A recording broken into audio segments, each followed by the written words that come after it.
So if you've been following the NBA for the previous 3 years, then you probably know that inside the 2020 bubble, the Los Angeles Lakers won a championship with LeBron James and Anthony Davis being their dynamic duo. They basically ran their entire system around LeBron James and AD, but after losing to the Phoenix Suns the next year after, they decided to take their chances and pick up Russell Westbrook. And then unfortunately, the year of having Westbrook on the team, they ended up missing the playoffs entirely. And because of that, every single LA fan is like going berserk over Russell Westbrook and wants him to be traded, and a lot of them think that it's just his fault. But what if I told you the real culprit of this was actually LeBron James? What? That would be a total lie. It's definitely not this dude's fault. But in today's 2K episode, we're just going to act like Russell Westbrook and LeBron gotta go. Because someone hit me up on my Instagram and was like, yo, you should do a rebuild with only AD on the team and, you know, trade LeBron or Westbrook. And who am I to say no? It's content. So that's what we're going to be doing today. Obviously, anyone with a functioning brain knows that LeBron is definitely not the problem and should never be traded, but we're just going to do it anyway. You know, I feel like if I traded LeBron and Westbrook to the Nets, they would win the championship instead of us. But would they actually accept this?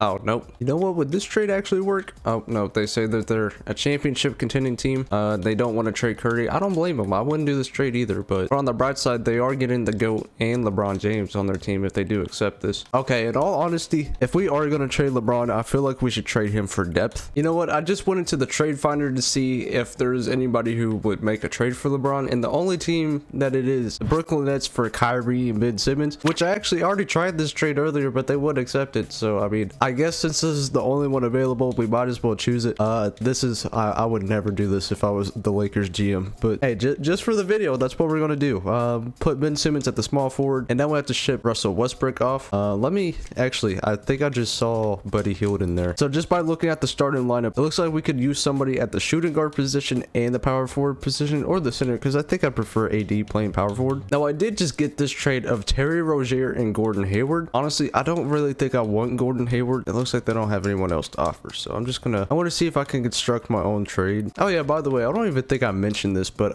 I left injuries on, so just because we all know AD, bro's gonna get injured like every 2 seconds. Okay, there we go. Okay, now that I've traded Westbrook for Terry Rozier and Gordon Hayward, I know I said that I didn't want to trade for him, but I mean, hey, we did it anyway. But yeah, I think that we definitely could upgrade a lot in the center position, but just for now, I'm going to simulate through the season, and we're going to simulate actually up until the trade deadline, and then I'm going to try to make more trades at that point. But as of right now, let's just see how we perform throughout the rest of the season. Okay, so now I'm here at the trade deadline, and I'm about to go and see the team intel tab, and I want to see which teams are selling. And oh wow, it looks like the Brooklyn Nets are actually selling their team. That's actually really ironic. I expected them to be pretty good because they have KD and LeBron, but they're below 500 by like 10 games. I don't know. I forgot how many games they lost. And it looks like the Washington Wizards are also selling. I didn't even notice it, but the Charlotte Hornets and the Sacramento Kings are all selling as well. So we have a lot of teams that we could potentially trade with. Now I actually do like Ben Simmons, but he might be a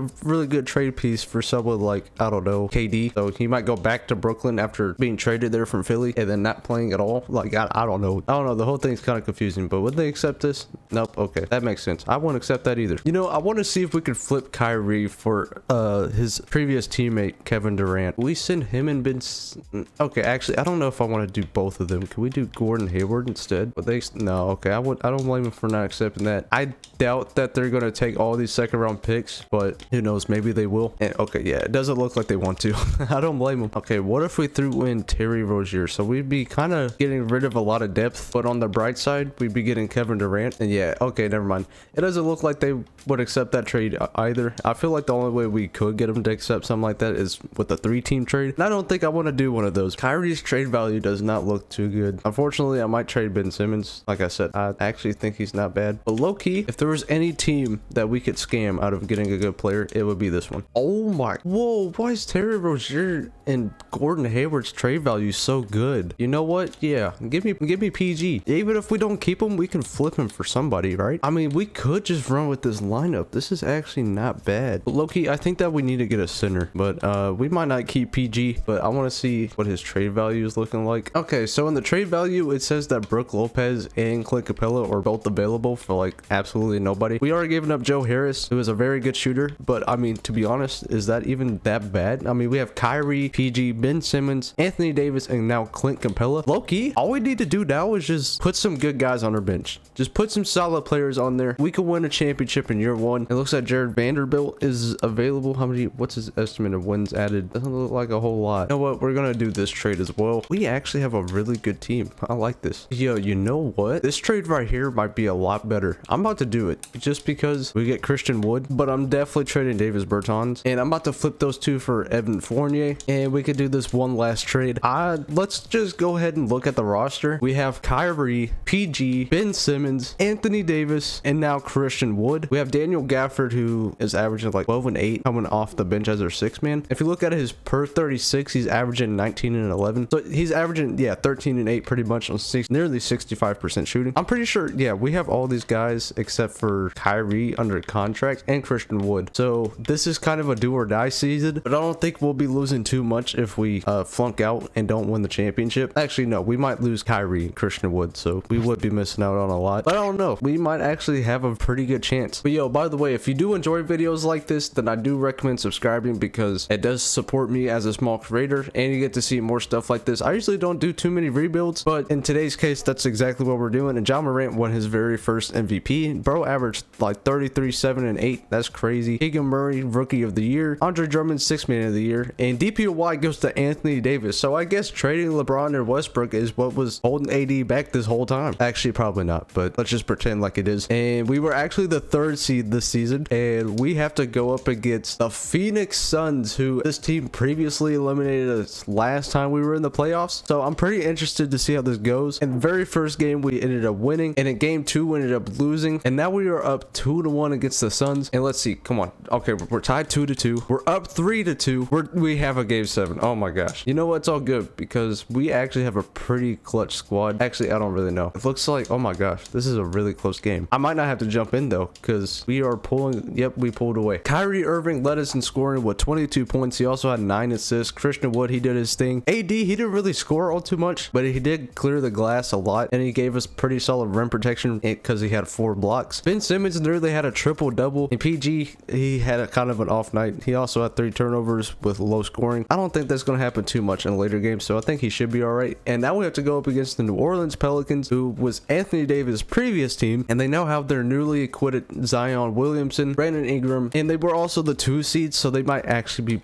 pretty good. We all know they're all insane, but we are up 3-0, and we actually ended up sweeping them. And now we have to go up against the Denver Nuggets, which you guys might also know, the Lakers played against them in the Western Conference Finals last time they won a championship, and they have pretty much the same squad except they have Gatavius Caldwell-Pope, who was previously on the Lakers. This might actually be pretty tough. They did win game 1, and we have tied it 1-1, and now we're up 2-1, and we actually pulled through. We're up 3-1. Yep, Western Conference Finals MVP goes to Anthony Davis, and now we have to play against the Philadelphia 76ers in the finals. And I'm actually pretty interested to see how this series goes because they have James Harden and Joel Embiid. I know sometimes in 2K this squad could be absolutely deadly, but I don't know. Look at our team: Kyrie, PG, Ben Simmons, AD, and Christian Wood. I don't know how you're going to stop that. And well, so far I might be correct. I don't think they will stop it because we are up 1-0, and unfortunately they ended up tying it 1-1, and now we're up 2-1, up 3-1. Okay, come on, pull out in 5. Pull out in 5, yes sir. Kyrie Irving won Finals MVP. I was hoping it would be AD, but Kyrie Irving ended up getting it done. And wow, I was expecting us to have to go for like 5 seasons, but we won the championship in our very first year. Yeah, if you did enjoy this video, like I said earlier, be sure to give it a like and consider subscribing if you want to see more. I'm currently on the road to hitting 1,000 subscribers, and so far the community has been great and giving me 436, which that is a lot of subscribers